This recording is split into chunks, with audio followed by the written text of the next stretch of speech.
பிள்ளைகளும் அவருடைய கிருபையினால் நிரப்புவாராக. ஆமேன். எசப்பா, அடிமையை தாழ்த்துக்கிறேன். என்னுடைய மாமிசம் மறைக்கப்படட்டும். எனக்குள்ளே இறங்கி என்னை பலப்படுத்தி உம்முடைய வார்த்தையை நீர் வெளிப்படுத்த முடியாது தாழ்த்தி வெறுமையாக்குகிறேன். இயேசுவின் நாமத்தில் செபிக்கிறேன் பிதாவே. ஆமேன். எத்தனை பேர் இன்றைக்கு சந்தோஷமாக இருக்கிறீங்க? கர்த்தர் உங்களை நிறைவாக ஆசீர்வதிப்பாராக. ஆமேன். இன்று செய்தி என்னன்னு சொன்னால், தேவனிடத்தில் கேளுங்கள்.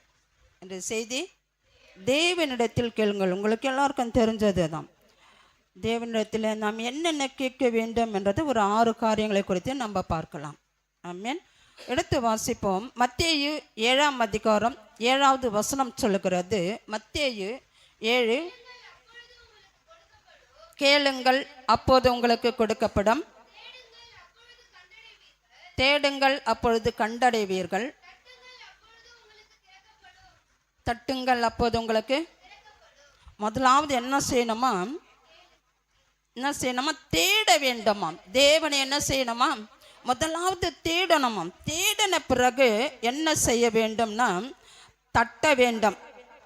முதல்ல தேட வேண்டும், 2வது தட்ட வேண்டும், 3வது திறக்க வேண்டுமா. தேவனை நம்ம தேடினால்தான் என்ன பண்ண முடியும்? கண்டுபிடிக்க முடியும். கண்டடைவீர்கள். தட்டுங்கள் அப்போது உங்களுக்கு திறக்கப்படும், தேடுங்கள் அப்பொழுது கண்டடைவீர்கள். முதலாவது வார்த்தை சொல்கிறது, தேடுங்கள் அப்பொழுது கண்டடைவீர்கள், தட்டுங்கள் அப்போது. ஏனென்றால் கேட்கிறவன் எவனும் பெற்றுக்கொள்கிறான், தேடுகிறவன் கண்டடைகிறான், தட்டுகிறவனுக்கு திறக்கப்படும். இருதயத்தை தட்டி எழுப்பினாக்கா கர்த்தர் இறங்கி வருவாராம். அல்லேலூயா.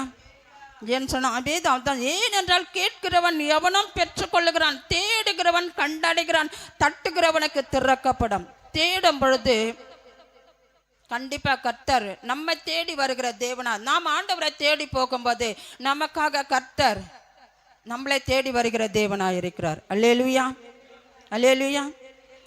எடுத்து வாசிப்போம்.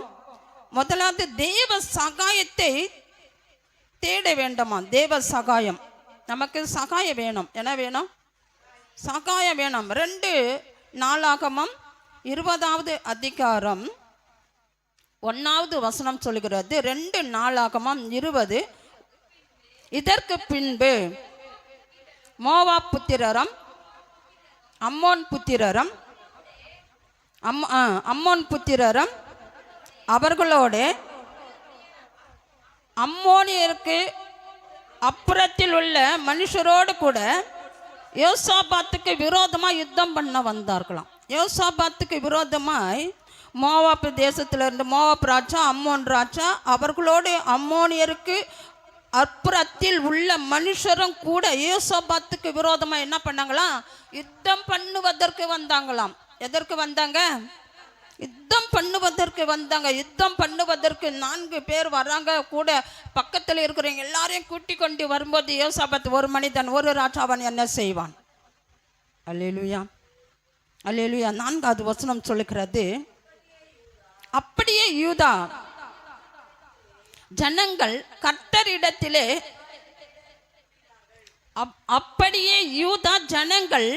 யூதா ஜனங்கள் கர்த்தரிடத்திலே சகாயம் தேட கூடினார்கள்.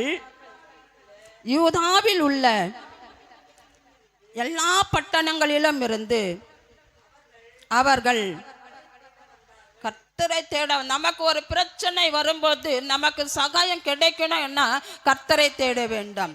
அல்லேலூயா. கர்த்தரை நாடணும். அதான் அந்த யூத ஜனங்கள் நமக்கு விரோதமாக யுத்தம் பண்ண வராங்க. ஆண்டவரை நான் என்ன செய்வது என்று சொல்லி கர்த்தரை அவர்கள் என்ன செய்தார்களாம்? தேட வந்தார்களாம். அல்லேலூயா. 11வது வசனம் சொல்லுகிறது, இப்போதும் இதோ அவர்கள் எங்களுக்கு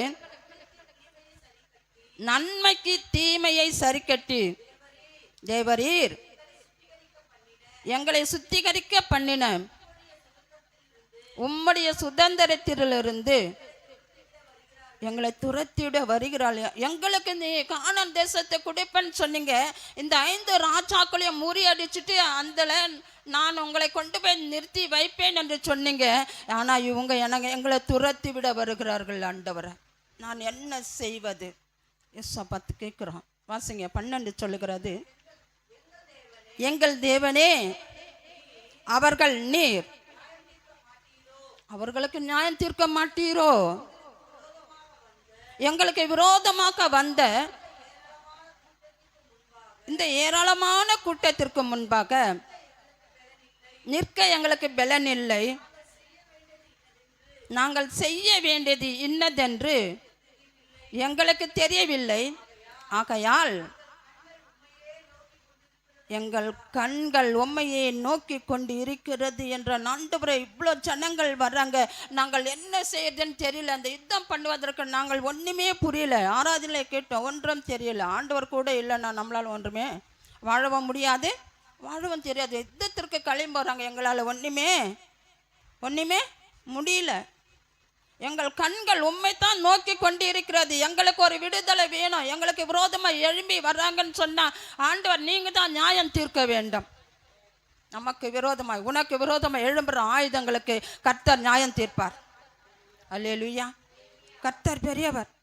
15வது வசனம் சொல்லுகிறது, சகல யூதா கோத்திரத்தாரே, எருசலேமின் குடிகளே, ராஜாவாகிய யோசாபாத்தே கேளுங்கள். நீங்கள் அந்த ஏராளமான கூட்டத்திற்கு பயப்படாமலும் கலங்காமலும் இருங்கள் என்று கர்த்தர் உங்களுக்கு சொல்லுகிறார். இந்த யுத்தம் உங்களுடையதல்ல, தேவனுடையது. அல்லேலூயா. ஏன்னு சொன்னா, அந்த அப்போ சபையின் நடுவில் இருக்கிற மத்தனியாவின் குமாரனாகிய எயலியின் மகனான பெனியாவுக்கு பிறந்த சக்கரியாவின் புத்திரன் யாகாசியல் என்னும் ஆசாப்பின் புத்திரரில் ஒருவனான லேவியன் மேல் கர்த்தருடைய ஆவி இறங்கினதினால் அவன் சொல்லுகிறான், நீங்கள் பயப்படாதிருங்க. உங்களுக்கு விரோதமாய் அவங்க வராங்கன்னு சொன்னால் நீங்கள் பயப்படாதிருங்க. ஆனால் யுத்தம் உங்களுடையதல்ல, அது கர்த்தருடையது. அல்லேலூயா. யுத்தம் உங்களுடையதல்ல, அது கர்த்தருடையது. 18 சொல்கிறது, அப்போது யோசாபாத் தரை மட்டும் முகம் குனிந்தான். சகல யூத கோத்திரத்தாரும் எருசலேமின் குடிகளும் கர்த்தரை பணிந்து கொள்ள. ஆமென். இந்த யுத்தம் கர்த்தருடையது என்று சொன்னவுடனே யோசாபாத் கர்த்தருடைய பாதத்திலே விழுந்தான். அல்லேலூயா. நம்ம கர்த்தரை, யுத்தம் நமக்கு விரோதமாக எழும்புது அப்படின்னு சொன்னால் கர்த்தர் பாதத்தில் விழுந்தோம்னால் அவர் பார்த்து கொள்வார். நீ பேசாத, உனக்காக நான் வாதாடுவேன், உனக்காக நான் வழக்காடுவேன், உனக்காக நான் யுத்தம் பண்ணுவேன். அல்லேலூயா. தொடர்ந்து 22 வரை வாசிங்க. 19 சொல்கிறது, கோகாத்தியரின் புத்திரரிலும் கோராகியரின் புத்திரரிலும் இந்த லேவியர் எழுந்திருந்து இஸ்ரவேலின் தேவனாகிய கர்த்தரை மகா சத்தத்தோடு கம்பீரமாய் துதித்தார்களாம். ஏன்னு சொன்னா, யுத்தம் கர்த்தருடையது. என்ன செய்வதுன்னு தெரியாமல் பயந்த ஆண்டவருடைய பாதத்தில் விழுந்து கெடுக்கும்போது கர்த்தரை நோக்கி துதித்தார்களாம். அல்லேலூயா, அல்லேலூயா. வாசிங்க. அவர்கள் அதிகாலமே எழுந்திருந்து தெக்கோவாவின் வனாந்தரத்திற்கு போக புறப்பட்டார்கள். புறப்படுகையில் யோசாபாத் நின்று, யூதாவே, எருசலேமின் குடிகளே, கேளுங்கள், உங்கள் தேவனாகிய கர்த்தரை நம்புங்கள், அப்போது நிலைப்படுவீர்கள். அவருடைய தீர்க்கதரிசிகளை நம்புங்கள், அப்போது சித்தி பெறுவீர்கள் என்றான். யோசாபாத் என்று சொல்றான், என்ன சொல்றான்? கேளுங்கள், உங்கள் தேவனாகிய கர்த்தரை நம்ப வேண்டாம். உனக்கு விரோதமாக ஒரு படை எழும்பி வருகிறது என்று சொன்னால் பயப்படாதே, கர்த்தரை நம்பு. அல்லேலூயா. கர்த்தரை நம்பி இரு. அப்போது நீ அவரை நம்பினா என்ன பண்ணுவ? நிலைப்படுவேன். தீர்க்கதரிசிகளை நம்பி அப்போது நீ என்ன பண்ணுவ? சித்தி பெறுவீர்கள் என்றார். பின்பு அவன் ஜனத்தோடு ஆலோசனை பண்ணி பரிசுத்தமுள்ள மகத்துவத்தை துதிக்கவும் ஆயுதம் அணிந்தவர்களுக்கு முன்னாக நடந்து போய் கர்த்தரை துதிங்கள், அவர் கிருபை என்றும் உள்ளதென்று கர்த்தரை பாடுவோம். பாடுகிற நித்தம் யுத்தம் வருது, பட்டயம் நமக்கு எதிராக வருது. அவன் என்ன செய்யறான்? யுத்தத்துக்காக அவன் ஆயத்தமாகல. அந்த யுத்த நேரத்தில் கர்த்தரை பாடுவோம், கர்த்தரை துதிக்குவோம். பாடகரை கர்த்தர் யோசாபாத் நிறுத்தினானாம். நமக்கு யுத்தம் வருதுன்னா கர்த்தரை நோக்கி பாட வேண்டும், துதிக்க வேண்டும். அப்போதான் நமக்கு என்ன கிடைக்கும்? ஒரு விடுதலை கிடைக்குமா? நமக்கு பிரச்சனைன்னு வரும்போது நம்ம என்ன செய்யறோம்னா சோர்ந்து போகிறோம், அதையே குறித்து சிந்தனை பண்ணி உக்காந்துருக்குறோம். ஆனால் அந்த நேரத்துக்கு கர்த்தர் நமக்கு விடுதலை தர மாட்டார். அந்த துக்கத்தின் நேரத்தில் கர்த்தரை துதித்து அவரை பாடி அவருடைய நாமத்தை மகிமைப்படுத்தும் போது அவர் உன் சத்தத்தை கேட்டு அவர் இறங்கி வந்து உனக்காக விடுதலை கொடுக்க அவர் கிருபை உள்ளவராக இருக்கிறார். அல்லேலூயா. 22வது வசனம் சொல்லுகிறது, அவர்கள் பாடி துதி செய்ய தொடங்கின போது யூதாவுக்கு விரோதமாய் வந்து பதிவிருந்த அம்மோன் புத்திரரையும் மோவாபியரையும் சேயீர் மலை தேசத்தாரையும் ஒருவருக்கு ஒருவர் விரோதமாய் ஒருவரை கர்த்தர் எழும்ப பண்ணினதினால் அவர்கள் வெட்டுண்டு விழுந்தார்கள். அல்லேலூயா. கர்த்தரை நோக்கி அவர்கள் ஜெபம் பண்ணி அவரை துதித்து பாடினதுனால அவர்களுக்கு விரோதமாய் வந்தவர்கள் ஒருத்தரோடு ஒருத்தர் யுத்தம் பண்ணி வெட்டி உண்டு மண்டு போனார்களாம். கர்த்தர் உனக்காக யுத்தம் செய்கிறவர். அல்லேலூயா. கர்த்தர் சகாயத்தை தேடுவனா. நமக்கு துக்கம் வரும்போது கர்த்தரை தேட வேண்டுமா, கர்த்தரை துதித்து பாட வேண்டுமாம். அல்லேலூயா. அல்லேலூயா. பூர்வ பாதைகளை தேட வேண்டுமா, பூர்வ பாதைகளை என்ன செய்ய வேண்டும்? தேட வேண்டாம். எரோமியா 6ஆம் அதிகாரம் 16வது வசனம் சொல்லுகிறது. எரோமியா 6:16 சொல்லுகிறது,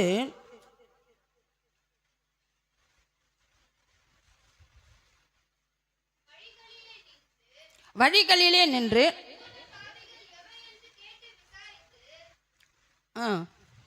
வாசிங்க. நல்ல வழி எங்கே என்று பார்த்து அதிலே நடுவுங்கள், அப்போது உங்கள் ஆத்துமாவுக்கு இளைப்பாறுதல் கிடைக்கும் என்று கர்த்தர் சொல்கிறார். அவர்களோ வழிகளிலே நின்று பூர்வ பாதைகள் எவை என்று கேட்டு விசாரித்து நல்ல வழி எங்கே என்று பார்த்து அதில் நடுவுங்கள், அப்போது உங்கள் ஆத்துமாவுக்கு இளைப்பாறுதல் கிடைக்கும். அல்லேலூயா என்று கர்த்தர் சொல்கிறார். அவர்களும் நாங்கள் அதில் நடக்க மாட்டோம் என்கிறார்கள். அதில் நாங்கள் என்ன செய்ய மாட்டோம்? நாங்கள் நடக்க மாட்டோம். 17 சொல்லுகிறது,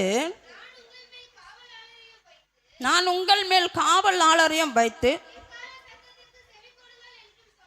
எக்கால சத்தத்துக்கு செவி கொடுங்கள் என்றும் சொன்னேன். அவர்களோ நாங்கள் கேட்க மாட்டோம் என்கிறார். பாருங்க, ஆண்டவர் இவற்றை சொல்லுகிறாரு. வழிகளில் நின்று முதல்ல கவனிக்க வேண்டுமா, பழைய சாலை எங்கே என்று என்ன பண்ணணுமா, பழைய சாலை எங்கே என்று கேட்கணுமா, நல்ல வழி எங்கே என்று என்ன பண்ணணுமா, கேட்க வேண்டாம். பழைய வழி எது, புதிய வழி எது, பழையசு எது, கெட்டது எது, நல்லது எது, கர்த்தரிடத்தில் கேட்க. ஒரு வழியை நீ போறன்னு சொன்னா கர்த்தர் சமூகத்தில் முன்னின்று கேட்க வேண்டாமா, நல்ல வழி எது ஆண்டவர், அல்லேலூயா என்று கேட்கணும். ஏன்னு சொன்னா அந்த சாலையில் நட, எது நல்ல வழியோ அந்த வழியில நீ நடு. நீ செய்தால் உனக்குள் ஒரு ஓய்வு கண்டுபிடிப்பாய். உனக்கு ஒரு சமாதானம் கிடைக்கும். ஒரு பிரச்சனையிலிருந்து நீ என்ன செய்யற புரியாமல் தவித்து கொண்டிருக்கிறேன்னு சொன்னால் நல்ல வழியில நான் எப்படி போக வேண்டும் என்று என்ன பண்ணணுமா, கேட்டு அதன்படி நீ நடப்பாயானால் உனக்குள்ள ஒரு ஓய்வை கண்டுபிடிப்பாய். அல்லேலூயா. ஆனால் நீங்களோ நான் நல்ல வழிகள் நடக்கவே மாட்டேன்னு சொல்றீங்களே. இந்த வழி போங்க அப்படின்னு சொன்னால் நான்லாம் போக மாட்டேன், நான் ஏன் விருப்பத்துக்கு தான் நான் நடப்பேன், நீங்கள் சொல்கிறத நான் கேட்க மாட்டேன். பெரியவர்கள் வார்த்தைக்கு கீழ்ப்படிய வேண்டுமா, பெற்றோருடைய வார்த்தைக்கு கீழ்ப்படிய வேண்டுமா, கர்த்தர் சொல்கிற வார்த்தைக்கு கீழ்ப்படிய வேண்டுமா.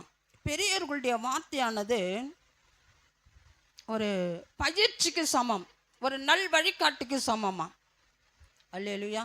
அவர்கள் கற்றுக் கொடுப்பாங்களா, நீ இந்த வழியில் போனேன்னா உனக்கு நல்லது, நீ இந்த வழியில் போனால் உனக்கு ஆண்டவர் நன்மை செய்வார் அப்படின்னு சொல்லி கொடுக்கும்போது பெரியவர்கள் பேச்சை கேட்காத சந்ததி இந்த காலம். என்னது, இந்த ஜெனரேஷன் பெரியவங்க பேச்சை கேட்கறதே கிடையாத காலம். அல்லேலூயா. நல்ல வழிகளில் நான் நடக்க மாட்டேன் என்று என்ன பண்ணுறீங்க சொல்கிறீங்க. உங்களை கவனிக்க காவலாளரை தேர்ந்தெடுத்தேன். 17வது வசனத்தில் உங்களை நான் பாதுகாக்கிறதுக்கு என்ன பண்ணேன், நான் தேவ தூதர்களை வைத்தேன். நான் அவர்களிடம் போர் எக்கால சத்தத்தை கவனியுங்கள் என்று சொன்னேன். ஆனால் அவர்களோ அதெல்லாம் நாங்கள் கவனிக்க மாட்டோம், நீ எப்படின்னா பாடின்னு போய் எப்படின்னா செஞ்சுட்டு போய், எனக்கு அதெல்லாம் தேவையில்லை, என்னுடைய போக்கில் தான் நான் போவேன். அல்லேலூயா. அப்படி செய்யக்கூடாது. கர்த்தருடைய பாதையில் நடக்க வேண்டாமாம். அல்லேலூயா. கர்த்தருடைய ஆலோசனையில் நீ எது கேட்டாலும், நீ எங்கே போனாலும் கர்த்தருடைய வார்த்தையின் கேட்ட ஆண்டவர் சமூகத்தில் முழங்கால் படியிட்டு நீ போவாய் என்று சொன்னால் உனக்கு முன்பாக கர்த்தர் ஒரு நல்ல பாதையை காண்பிக்க அவர் வல்லவராக இருக்கிறார். அல்லேலூயா. உனக்கு குழப்பம் இருக்கலாம், என்ன செய்வதுன்னு தெரியாமல் தவித்து கொண்டு இருக்கலாம். இந்த காரியத்தை குறித்து நான் என்ன செய்வேன் ஆண்டவரை என்று நீ தவிக்கும்போது ஆண்டவர் உனக்கு ஆலோசனை கொடுப்பார். இந்த வழியில் நீ நட, உனக்கு கண்டிப்பாக ஒரு இளைப்பாறுதல், ஒரு சமாதானம், ஒரு சந்தோஷம் உனக்கு கிடைக்கும். அல்லேலூயா. அதை தான் ஆண்டவர் சொல்லுகிறார். ஆமென். இப்போ மழைக்காக என்ன பண்ணணுமா, ஜெபம் பண்ணணுமா, பின்மாறி மழைக்காக ஜெபம் பண்ணணும். சகரியா 10ஆம் அதிகாரம் 1வது வசனம் சொல்லுகிறது. சகரியா 10:1 சொல்லுகிறது, பின்மாறி காலத்து மழையை கர்த்தரிடத்தில் வேண்டிக் கொள்ளுங்கள், அப்போது கர்த்தர் மின்னல்களை உண்டாக்கி வயல்வெளியில் அவரவருக்கு பயிர் உண்டாக்க அவர்களுக்கு மழையை என்ன பண்ணுவாரா, கட்டளையிடுவோம். ஏன்னு சொன்னால் கர்த்தருடைய வாக்குறுதி மழை காலத்தில் கர்த்தரிடம் ஜெபம் செய். மழை காலத்தில் என்ன பண்ணணுமா, விவசாயம் செய்தவர்கள் என்ன செய்யணுமா, பயிர் அழிந்து போகாதபடிக்கு கர்த்தரிடத்தில் என்ன பண்ணு, ஜெபம் பண்ணு. மழை இல்லையா, பயிர் வாடி போதுன்றியா, ஜெபம் பண்ணு. அல்லேலூயா. நீ ஜெபம் செய்வாயானால் கர்த்தர் என்ன பண்ணாரோ மின்னலை அனுப்புவாராம். என்ன பண்ணுவாராம், மின்னலை அனுப்பி மழை விழும்படி ஒவ்வொருவரின் வயலிலும் தேவன் செடிகளை வளர செய்வார். அல்லேலூயா. உன்னுடைய ஜெபம் எப்படிப்பட்டது, வல்லமை உள்ளது. உன்னுடைய ஜெபத்துக்கு கர்த்தர் பதில் கொடுக்க அவர் வல்லவராய் இருக்கிறார். அல்லேலூயா. கர்த்தர் நல்லவர். நீ மழை காலத்துக்கு நீ மழைக்காக நீ ஜெபம் பண்ணுவேன்னு சொன்னான், உன் ஜெபத்துக்கு கர்த்தர் பதில் உண்டு. நிச்சயமாக மழை கண்டிப்பாக வரும். நீ வேணா ஆண்டவரை சோதித்து பாருங்கள், மழை கண்டிப்பாக வரும். மழையே இல்லை, ஆனால் எனக்கு மழை வேண்டாம் ஆண்டவரே என்று சொல்லிப்பார். கர்த்தர் மின்னலை அனுப்பி மழையை உண்டாக்குவாராம். அல்லேலூயா. கர்த்தர் நல்லவர். ஆமென். அடுத்தது எதையாகிலும் கேட்கணுமா. அடுத்தது என்ன கேட்ப, எதையாகிலும் என்ன கேட்க போறீங்க ஆண்டவர் சமூகத்தில், எதையாகிலும் கேளு. 1 யோவான் 5ஆம் அதிகாரம்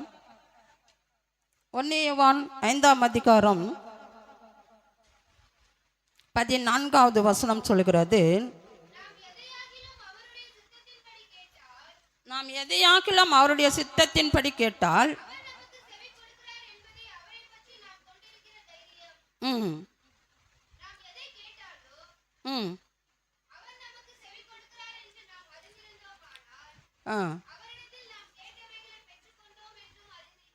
அவரிடத்தில் நாம் எதையாகலும் அவருடைய சித்தத்தின்படி கேட்டால் அவர் நமக்கு செவி கொடுக்கிறார் என்பதே அவரை பற்றி நாம் கொண்டு இருக்கிற தைரியம். எதை கேட்டால் ஆண்டவர் கொடுப்பாரா கொடுக்க மாட்டாரா? எதையாகிலும். ஏன்னா பயம் இல்லாம தேவனிடத்தில் வர முடியும். கர்த்தரிடத்தில் நம்மளால என்ன செய்ய முடியும், கேட்க முடியும். அவர் மனம் ஒத்து கொள்ளுகிற இதயம். நீ கேட்கிற ஜபம் அவருக்கு ஏற்றதா இருந்தா, ஆண்டவர்கிட்ட நீ கேட்கிற ஜபம் அவரு ஏற்றதா இருந்தா, எதையும் நான் தேவனிடம் வேண்டுகிற போது நாம் கேட்டதை தேவன் கவனிக்கிறாராம். முதல்ல நம்ம ஜெபம் பண்ணி கேட்கும்போது, ஆண்டவர் எனக்கு இது வேணும்னு சொல்லி கேட்கும்போது, முதலாவது ஆண்டவர் அதை ஏற்றுக்கொண்டு நீ என்ன கேட்குறன்னு கவனிக்கிறாராம். அல்லேலூயா. நீ என்ன கேட்குறன்னு சொல்லி அவர் கவனிக்கிறாராம். 15வது வசனம் சொல்கிறது, நாம் எதையாகலாம், ஃபஸ்ட்டு சொல்லுது 14, நாம் எதையாகலாம் அவருடைய சித்தத்தை கேட்டால் அவர் நமக்கு செவி கொடுக்கிறார் என்பதை அவரை பற்றி நாம் கொண்டிருக்கிற தைரியம்.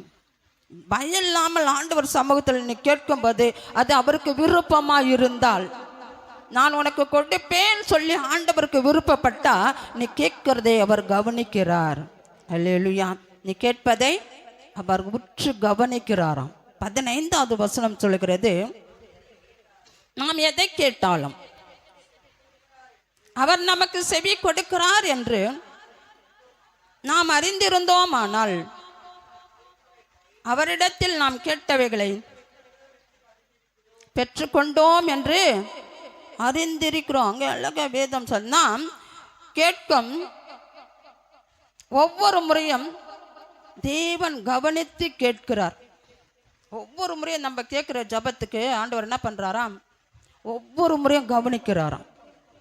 எனவே நாம் தேவனிடம் கேட்கிற பொருள்களை அவர் நமக்கு தருவார் என்பதை நாம் அறிந்திருக்கோம்னா நம்ப வேண்டும். நமக்கு தேவன் நிச்சயமாக கொடுப்பார் என்று நம்ப வேண்டுமாம்.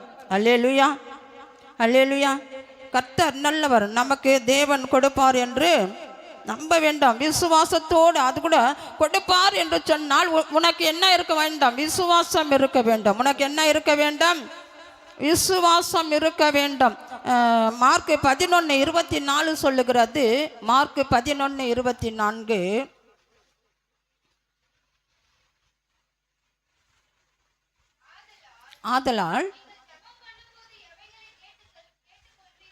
ஆதலால் நீங்கள் ஜெபம் பண்ணும்போது எவைகளை கேட்டுக்கொள்கிறீர்களோ அவர்களை பெற்றுக்கொள்வோம் என்று விசுவாசிங்கள், அப்போது அவைகள் உங்களுக்கு உண்டாகும் என்று சொல்லுகிறேன். நீ ஜெபத்தில் என்ன கேட்கிறாயோ விசுவாசத்தோடு கேட்கணுமா? எப்படி கேட்கணுமா? விசுவாசத்தோடு நீ கேட்டியானா நிச்சயமாக பெற்றுக்கொள்வாய். அல்லேலூயா. அதை பெற்றுக்கொள்கிறதற்கு நாம் என்ன இருக்க வேண்டும்? யோவான் 15:7 சொல்லுகிறது. யோவான் 15ஆம் அதிகாரம் 7வது வசனம் சொல்லுகிறது, நீங்கள் என்னிலும் என் வார்த்தைகள் உங்களிலும் நிலைத்திருந்தால் நீங்கள் கேட்டுக்கொள்வது எதுவோ அது நீங்கள் என்னிலும் என் வார்த்தை உங்களிடம் நிலைத்து இருந்தால் தான் நம்ம எதை கேட்குறோமோ அதை பெற்றுக்கொள்ள முடியும். அவரிடத்தில் நம்மளுடைய இருதயம் இல்லாமல் அவருடைய வார்த்தையை நாம் விசுவாசிக்காமல் கேட்போமானால் நம்ம என்னதான் விழுந்து கேட்டாலும் அது நமக்கு கிடைக்கிறது தாமதமாக இருக்கும். அல்லேலூயா, அல்லேலூயா. கர்த்தர் நல்லவர். ஒரு வசனத்தை சொல்லி நம்ம முடிச்சிடலாம். யாக்கோப்பு 1ஆம் அதிகாரம் 5-8 வரை சொல்லுகிறது. யாக்கோப்பு, உங்களில் ஒருவர் என்னத்தை கேட்கணுமா? ஆண்டவர் சமூகத்தில் ஞானத்தை கேட்கணுமா? என்னத்தை கேட்கணும்? ஞானத்தை கேட்கணுமா? உங்களில் ஒருவன் ஞானத்தில் குறைவுள்ளவனாயிருந்தால் யாவருக்கும் சம்பூரணமாய் கொடுக்கிறவரும்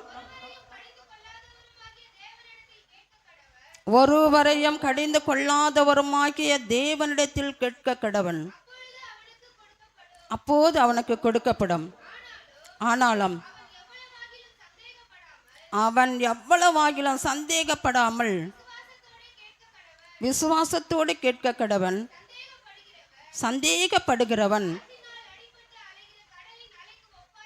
காற்றினால் அடிபட்டு அலைகிற கடலின் அலைக்கு ஒப்பாயிருக்கிறான். அப்படிப்பட்ட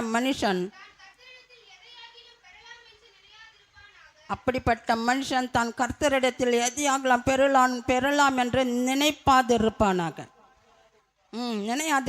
நினைக்காது இருப்பானாக. நாம் எதையாவது பெற்றுக்கொள்ளலாம், கர்த்தர் கொடுப்பார் என்று நினைக்கவே கூடாது. இருமனம் உள்ளவன் தன் வழிகளில் எல்லாம் நிலையற்று இருக்கிறான், அவனுக்கு சமாதானமே கிடைக்காது. ஆனால் ஆண்டவர் சொல்லுகிறாரு அந்த 5வதுல, ஆனால் உங்களில் எவருக்கேனும் ஞானம் வேண்டுமானால் நீங்கள் தேவனிடம் தான் கேட்க வேண்டும். ஞானம் வேணா யாரிடம் கேட்க வேண்டும்? தேவனிடத்தில் கேட்டுக்கொள்ள வேண்டும். தேவன் தாராளமானவர். தேவன் எப்படிப்பட்டவர்? தாராளமானவர். கேட்கிற ஒவ்வொருவருக்கும் கொடுப்பதில் அவர் மகிழ்கிறார். தேவன் ஒருவரிடத்தில் கேட்கிறதை கொடுக்கிறதுக்கு அவர் என்ன பண்ணுவாராம்? சந்தோஷப்படுவாராம். அல்லேலூயா, அல்லேலூயா. ஆனால் நீங்கள் தேவனை கேட்டுக்கொள்ளும் போது உங்களுக்கு அவர் மீது விசுவாசம் வேண்டும். உங்களுக்கு என்ன வேண்டும்? அவர் மீது விசுவாசம் வேண்டும். தேவனை சந்தேகத்தால் கேட்கக்கூடாது. தேவனிடத்தில் சந்தேகத்தோடு கேட்கக்கூடாது. சந்தேகப்படுகிறவன் கடலில் உள்ள அலைகளை போன்றவனாம். கடலில் உள்ள சந்தேகத்தோடு ஒருத்தன் கேட்குறான்னா அவன் கேட்கறது எப்படி இருக்குமா? கடலில் உள்ள அலைகளை போன்றவன். காற்று அந்த அலைகளை என்ன பண்ணுமாம்? காற்று அந்த அலைகள் மேலும் கீழமாக புரட்டுமா. என்ன பண்ணுவான்? அந்த கடல் அலை வரும்போது காற்று மேலே கீழே அடிக்கும்போது அது அப்படியே புரண்டு போய் அப்படியே அமிழ்ந்து நின்றுடுமா. அப்போ ஒரு மனுஷன் விசுவாசத்தோடு கேட்கணுமா? ரெண்டு மனசோடு கேட்கக்கூடாது, சந்தேகத்தோடு கேட்கக்கூடாது. சந்தேகத்தோடு கேட்குறவன் காற்று கடல் அலை வருது பார்த்தீங்களா, அந்த அலை வருது, நம்ம காலை போய் நிச்சயமான நம்ம கால் நனையும், நம்ம பீச்சில் போய் நின்று வரும் நம்ம நினைப்போம். ஆனால் காற்று அடிச்சதுன்னா நம்ம கால் கிட்டவே அது வராது, தூரம் ஓடி போயிடும்.